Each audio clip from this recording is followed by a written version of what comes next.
Hello YouTube. It appears the demonetizing bug has also impacted on me. It's only a small number of videos, so it's not really that important. The first video is of a street artist in Thailand. All I can see that might be wrong with that video is there's some background copyrighted music. Next is a recorded telephone conversation. There's no background, hold music or anything like that on this video, and it was set to private, but that's also demonetized. I did a live stream to compare between Better Hash and Nice Hash. That got demonetized. Maybe one of the live stream tracks was copyrighted, I don't know. And then finally the Raspberry Pi with TeamViewer video. That was demonetized, and the only thing that I can think of is it has 2 seconds of copyrighted material. I've put this in for review, but YouTube will only look at it if it gets 1,000 views, so that'll be a bit pointless. Here is a list of things that is not suitable for most advertisers. Here we have a Crestron CP2E processor. This is now discontinued and replaced by the CP3 processor. It has 2 rack ears which I've removed, 4 screws on the top and 6 screws on each side, as you can see on the top of the video. The processor has a CrestNet port, a comms port for uploading, 8 IR ports, infrared ports,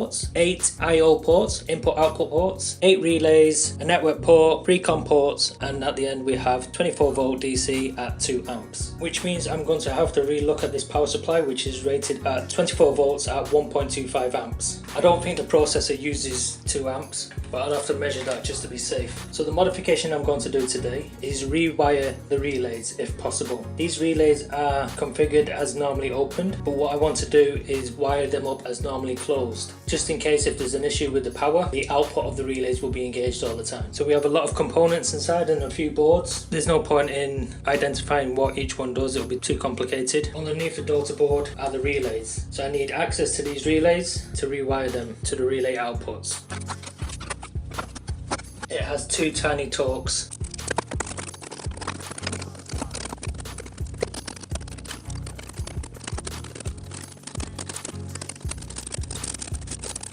So after a lot of brute force and ripping off tiny components like this, that's not going to focus. There we go. I think I've removed 4 components like this. There's a middle circuit board which has 2 lots of PCI type plugs, both on the top board and on the bottom board, and that's why it's difficult to remove.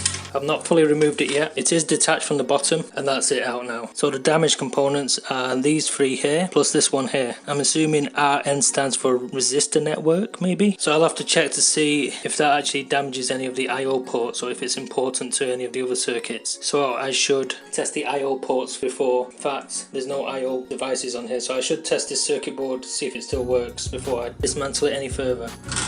It needed to be done because there's another 2 screws underneath. So this is the underside of the relays. I'm assuming these 2 are the power and ground, and then here are the 3 pairs of connections. So one will be common and the other one will be normally open. So I just need to swap it with the one that's not terminated. I have another CP2E. This one doesn't actually work. I can get into recovery mode, but that's just about it. So what I might do is get this board out without damaging anything and put it onto this one. I'll do this off camera. This connection board was easier to remove. It's not going well. I'm going to have to try with plan C. So plan C is this AMX Netlinks Integrated Controller NI3000. This is a very old processor. The fault with this processor is that the serial ports don't work. So this has 7 serial ports, 8 relays, 8 IR or one-way serial ports, as well as 8 I/O ports, input outputs. These are all on the back, as well as the ICS net, which I don't use that often. To fix a serial port is just replacing 1 capacitor, which I won't be doing now. I don't really have any need for the serial ports. So I'm going to try and do the same thing again. I'm going to wire the relays so that they are normally closed rather than normally opened in case of power failure. AMX is just like Crestron, but the programming style is different.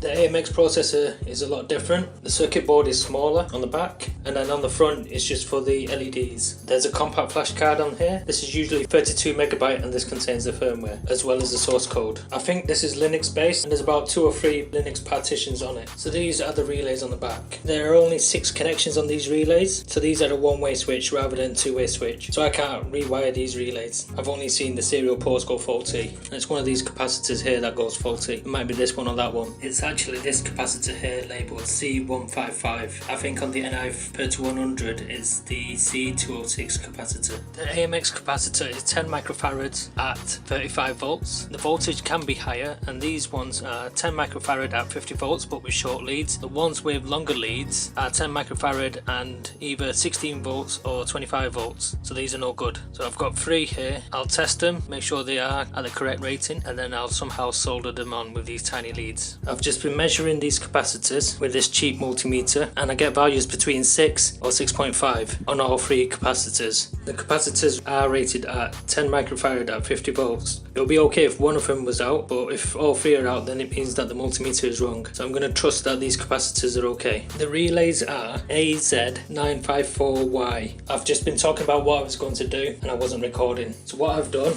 the relay is an AZ954Y. It's not the same as the X. The pinouts are different. So I've drawn the relay outline here. The common are these 2 pins and they're connected together. The middle pin are the coil, which I've drawn externally. This pin here is normally closed, which is connected to the relay port. And this pin here is the normally open, which is not connected to anything at the moment. The common also comes down to the back of the AMX. So the aim is to cut the normally closed and attach the normally open. So this can be achieved by breaking the track and then just soldering a wire to the back of the relay. So to check that this is right, I'm going to put it out with a meter. First I set the meter to continuity. Okay, so the relay that I'm going to look at is this one here. We've got pins 1, 2, 3, 4, 5, 6. They're probably not numbered like that, but that's the relay I'm going to look at. So if this drawing is correct, these 2 should be shorted out. So that's correct. So that's these 2 pins here. And now I need to check from either one of these 2 pins to normally closed.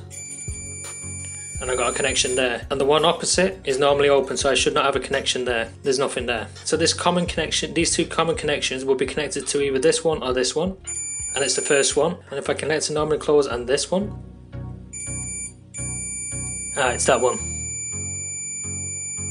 And if I connect normally open and this one, I get a signal. So what I need to do is connect this pin to this terminal and break it from this terminal. The problem is there are no exposed tracks on this side of the board, and it's difficult to see what's on the other side because the relay is there. There can also be tracks embedded within the PCB, so it could be like 3, 4, 5 tracks. I need to decide what I'm going to do here. So what I'm doing is I've got a screwdriver here between the relay and the PCB, and then I'm just heating the pins on the other side. And as you can see, the pins are coming away. I'm not putting too much pressure here. If I did, then I'll break the pins, and that's not what I want to do. And if you look at the pins in the background, it looks like it's soldered on both sides. That hasn't gone well. Maybe it is repairable. And that pin was important. It's this one here, which is one of the terminals for the coil. Looking at the other side of the board, the normally open terminal doesn't have any tracks. So that means the track is somewhere embedded inside the PCB. So it would have been impossible to cut the track. So what I'll do one more time. If that doesn't work, then I'll give up on this idea.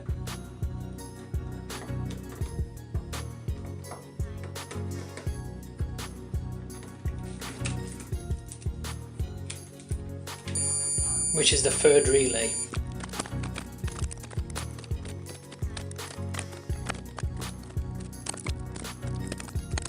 So that's the desoldering done. These double-sided boards are difficult to do because you need to melt the solder on both sides, so I'm just going to clean this up so I can put it back in again. Okay, that looks clean. So now what I need to do is cut off the normally open pin so that it can't touch the circuit board. I've been making a mistake. I've been getting my normally open and normally closed the wrong way around. So the normally open is connected to the relay, so it's that I want to disconnect, but not this one, which is the normally closed. I want to keep the normally closed connected to this pin, which it currently doesn't do, but the normally open does. So that's the pin completely removed, and I'm going to connect this relay back in again and then make sure that this pin that I've removed doesn't contact anything. I might wire it at the end relay. That doesn't have to sit in all the way. I'll do a quick test. So now I need to connect the normally closed, which is this top pin here, to this contact here.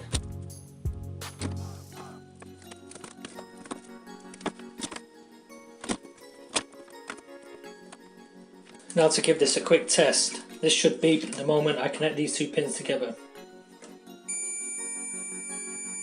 Perfect. I'm going to try and desolder this capacitor labelled C155. The black part at the bottom shows where the negative is.